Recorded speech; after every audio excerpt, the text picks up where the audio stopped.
Joining us live in studio now is Paschal Air Plumbing and Electric. Faith, help us understand how these tips can actually help. Yeah, so Brooke, we just expired a weather impact alert for cold weather, and alongside me is Brian Wood, General Manager of Paschal. So thank you so much for being here. Good afternoon. Thank you for having me. All right, so what's one of the biggest mistakes that homeowners make that drive up their heating bills? This is an important conversation. Important conversation. A lot of times it's those little drafts, the doors, the windows, outlets, switches on exterior walls. If you can block those off, if you can put some drapery over your curtains, that'll really help with the heat.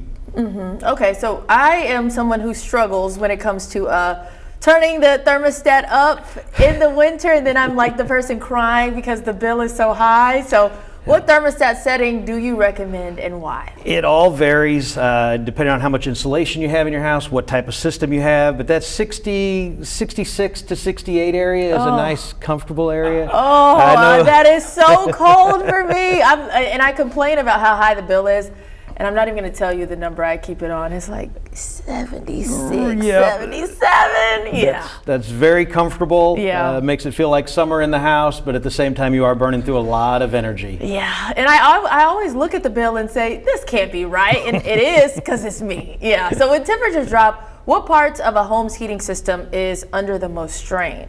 The furnace. The furnace is absolutely what's used all the time.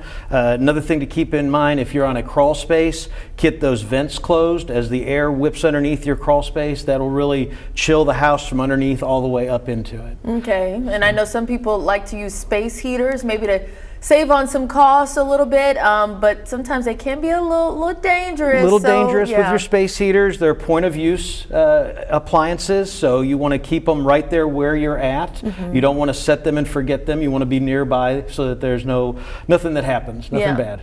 Now I have a myth buster a little bit for you. Whenever you go from summer to winter and you put on the heater for the first time, you kind of get that smell. You will. What is that, and is it just, is that safe to smell something like that? Most of the time it's just residual dust from the summer that has collected, and then as you burn it off you get all that smell. Typically the first time you fire off your furnace, crank it up, let it do its thing, it'll burn all that off, and then you'll be fine for the rest of the season. Yeah, and high ceilings, I'm a culprit because my townhome has high ceilings. Is that bad if you are, The heat all goes up and collects up there at the top. That's why ceiling fans are good. You can turn those on low and you can push that heat back down to you, be a little bit more comfortable. I will do that, see if it cuts me on some costs. So thank you so much for being here and giving us some tips. My pleasure. I appreciate it.